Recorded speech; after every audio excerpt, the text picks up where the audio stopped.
Please welcome to the stage our next presenter, Qianyue Zhou.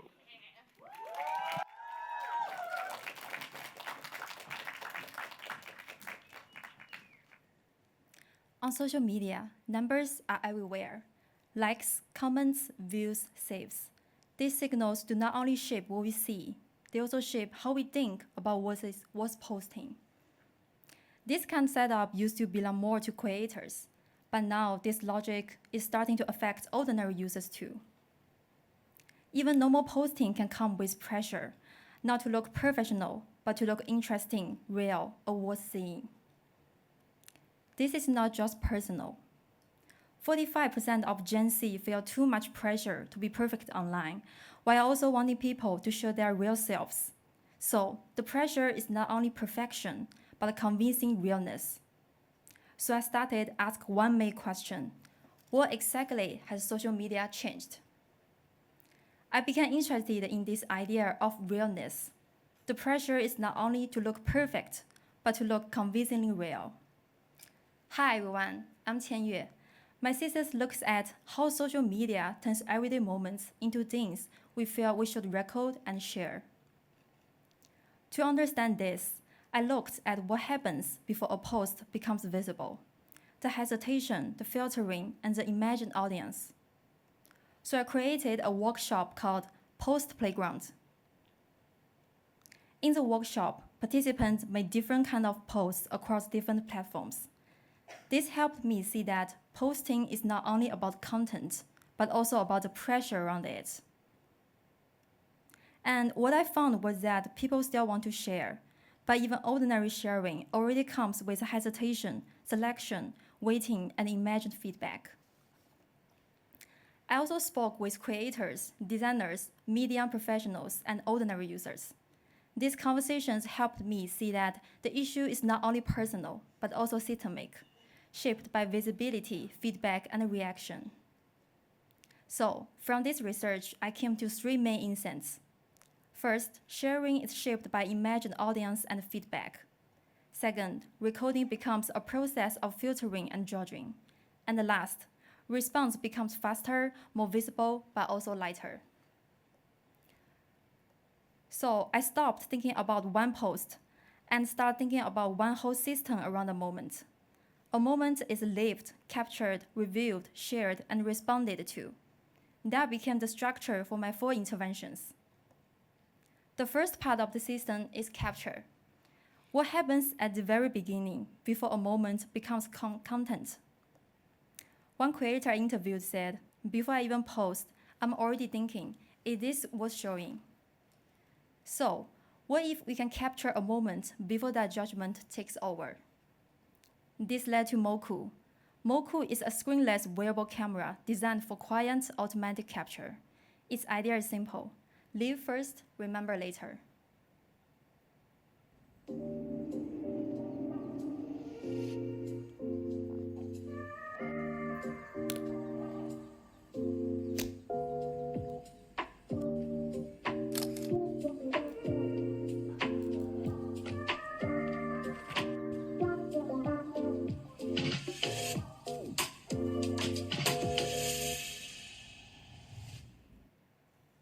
Moku is designed to be warm, not constantly operated. It captures quietly in the background without asking users to frame, preview, or keep checking every image. And this map shows why Moku sits in a different category. Most tools are either built for high-performance capture or nostalgic photo taking. Moku combines the delay of film with the ease of a wearable object. And these details support how Moku is used.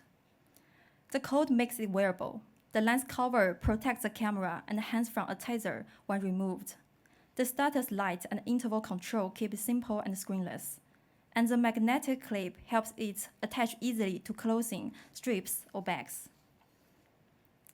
Moku can be used during trips, gatherings, and shared time. It records the memory without making people stop, pause, or pull out a phone. And this is the kind of image language Moku produces. Not perfect shots, but fragments. Ordinary moments often missed when people are too busy framing or judging. I also designed a companion app for Moku.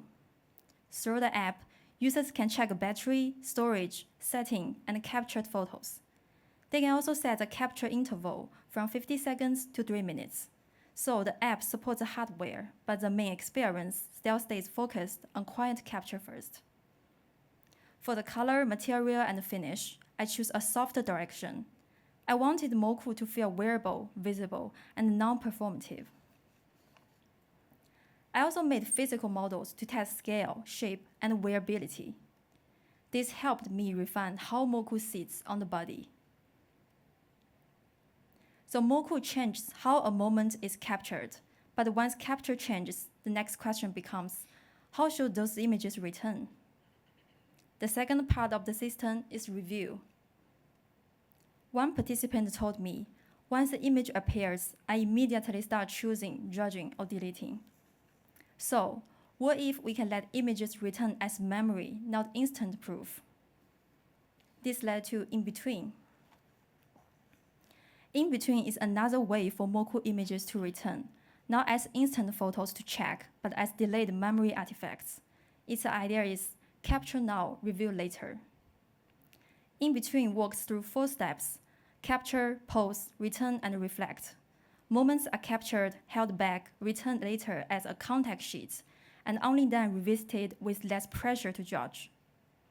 So, after a Moku session ends, users choose how the role should return. The images return later as a personal package. What users receive is not just a file. The return is designed as an artifact, slower and more intentional. The contact sheet became especially important. It shows the whole role, not only the best image. That keeps ordinary, imperfect, or accidental moments visible. I also developed service levels. At the most basic level, the photos return to the user. At higher levels, the service becomes more reflective and relational, where memory can even return to someone else, like a parent, partner, or friend. So after thinking about the capture and review, the next question became sharing. If people still want to share ordinary life, how can that feel lighter?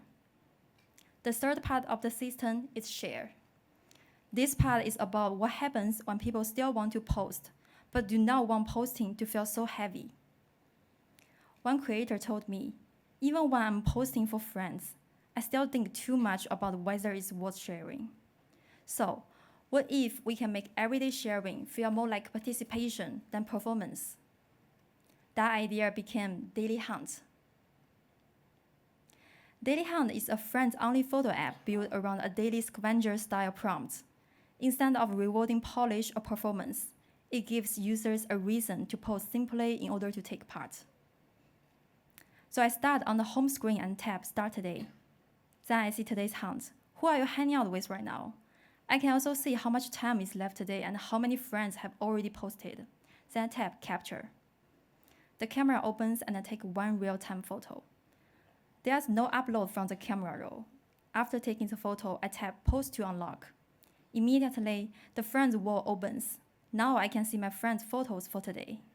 I can also tap on a friend's photo to open it and leave a like. Below that, I can also see which friends haven't posted yet. What I wanted to change here was a social loop. In ordinary posting, the pattern is often hesitate, polish, post, and wait for reaction. In Daily Hunt, the flow becomes prompt, respond, post, unlock, and participate. But even after capture, review, and sharing, one question still remains. What happens after people respond? The final part of the system is respond. One participant said, sometimes I know people reacted, but it still doesn't feel very personal. So I asked, what if we can make a like feel slower, more personal, and harder to ignore? This took me to my final intervention, a like in real life. This project takes the smallest digital gesture, a like, and turns it into something more memorable. The experience works as a chain. Each participant responds to the previous person's Polaroid with one like sticker and one short positive line, then becomes the next portrait. At the end, the Polaroid and envelope are mailed back to them. What mattered was the exchange. Each person responded to a stranger's photo by hand, so the gesture felt more visible than a like online. So the result is not just a reaction count. The like becomes something people can hold, keep, and remember. Across these 4 interventions, I'm not asking people to share less. I'm asking how recording, reviewing, sharing, and responding could feel less performative. Moku changes capture. In between slows review. Daily hunt makes sharing lighter, and a like in real life makes responses more meaningful. I want to thank everyone who supported me throughout my thesis, especially my parents, my friends, and the people who helped me feel at home in New York. Thank you.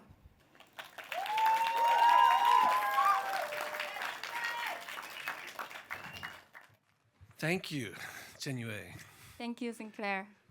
This is a big topic. Social media can seem superficial or small on the surface, but what you're talking about is an issue that a lot of younger generations are not doing critical, basic human activities because of performance anxiety.